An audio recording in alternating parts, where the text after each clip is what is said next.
कर्नाटक में योगी का तूफान देख हिल गए विरोधी, बाबा ने कर दिया अब तक का सबसे बड़ा ऐलान। योगी के ऐलान से गदगद हुई जनता, यूपी के बाद अब कर्नाटक में भी होंगे ताबड़तोड़ एनकाउंटर। कर्नाटक में बैठे थे अमित शाह, उधर पाकिस्तान के लाहौर में घुसकर मारा गया खालिस्तानी आतंकी। यूपी के बाद योगी आदित्यनाथ का तूफान अब कर्नाटक में आ गया है। एक तरफ यूपी में डॉन की पत्नी शाइस्ता योगी की पुलिस के साथ चोर सिपाही का खेल खेल रही है, दूसरी तरफ योगी ने यूपी के माफियाओं के बाद अब कर्नाटक के माफिया और अपराधियों को ठिकाने लगाने का प्लान तैयार किया है। बुलडोजर तैयार हो रहे हैं और बहुत जल्दी एक्शन भी शुरू होगा।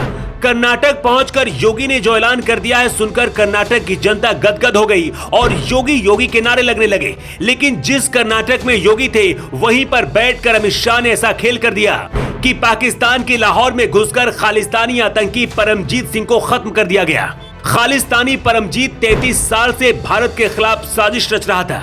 अमृतपाल से भी इसका कनेक्शन था। इसे कैसे खत्म किया गया, इसकी कहानी आगे विस्तार से बताएंगे, लेकिन उससे पहले आपको बताते हैं कि योगी ने कर्नाटक में क्या ऐलान किया है। कांग्रेस के अध्यक्ष मल्लिकार्जुन खड़गे ने बुधवार को कहा था कि अगर कर्नाटक के लोगों ने कांग्रेस की पार्टी को वोट नहीं दिया तो उत्तर प्रदेश के सीएम योगी आदित्यनाथ का बुलडोजर दक्षिण राज्य को भी परेशान करेगा। मल्लिकार्जुन खड़गे ने कहा था कि यूपी के सीएम लगातार कर्नाटक आ रहे हैं, संत का रूप धारण करके अच्छा रास्ता दिखाने की बजाय लोगों को भड़काते हैं। बस फिर क्या था, यहीं से योगी आदित्यनाथ ने अपना विकराल रूप धारण कर लिया और कर्नाटक में जाकर तूफानी ऐलान कर दिया।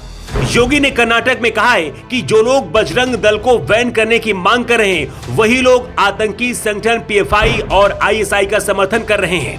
योगी आदित्यनाथ ने कहा है बजरंग दल को बैन करने का मतलब है पीएफआई और आईएसआई को समर्थन देना और हम ऐसा नहीं होने देंगे। योगी ने कहा कि जिस तरह से हमने उत्तर प्रदेश में माफिया और अपराधियों की कमर तोड़ी है उसी तरह से कर्नाटक में भी अपराधी माफिया पीएफआई और आईएसआई की कमर तोड़ी जाएगी।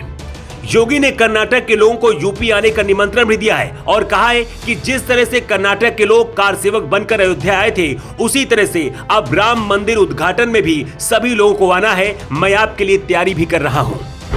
जाहिर सी बात है बीजेपी योगी के कट्टर हिंदुवादी छवि का फायदा उठाना चाह रही है और योगी भी वही कर रहे हैं। लेकिन योगी के साथ साथ पीएम मोदी, अमित शाह जैसे बड़े बड़े दिग्गज भी कर्नाटक में उतरे हुए हैं। एक दिन पहले अमित शाह कर्नाटक में बैलगाड़ी में बैठकर रैली कर रहे थे। उसी दौरान पंजाब को खालिस्तान बनाने की मांग करने वाले आतंकी परमजीत को पाकिस्तान के लाहौर में घुसकर खत्म कर दिया गया। परमजीत सिंह पाकिस्तान से ड्रोन के माध्यम से पंजाब में ड्रग्स और हथियारों की तस्करी में शामिल था। इससे मिलने वाले पैसे से ही खालिस्तान कमांडो फोर्स को एक्टिव कर रखा था। परमजीत पंजाब में आतंकवाद के दौरान 1986 में अपने चचेरे भाई लाभ सिंह के साथ खालिस्तानी कमांडो फोर्स यानी कि केसीएफ में शामिल हो गया था। भारतीय सुरक्षा बलों के हाथों लाभ सिंह के खात्मे के बाद 1990 के दशक में परमजीत केसीएफ की कमान संभाली और पाकिस्तान भाग गया था। पाकिस्तानी सरकार हमेशा झूठ बोलती रही कि ये शख्स हमारे यहाँ नहीं है। खालिस्तानी कमांडो फोर्स के चीफ परमजीत सिंह ने 30 जून 1999 में चंडीगढ़ में पासपोर्ट कार्यालय के पास बम ब्लास्ट भी कराया था।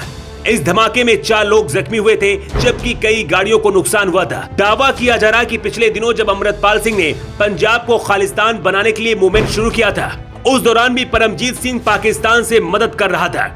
सेना और पंजाब पुलिस जब अमृतपाल को खोज रही थी उस दौरान भी आतंकी परमजीत पाकिस्तान में बैठकर अमृतपाल को भारत से निकालने की कोशिश में लगा था लेकिन नाकाम हुआ था। योगी के लिए रिपोर्ट।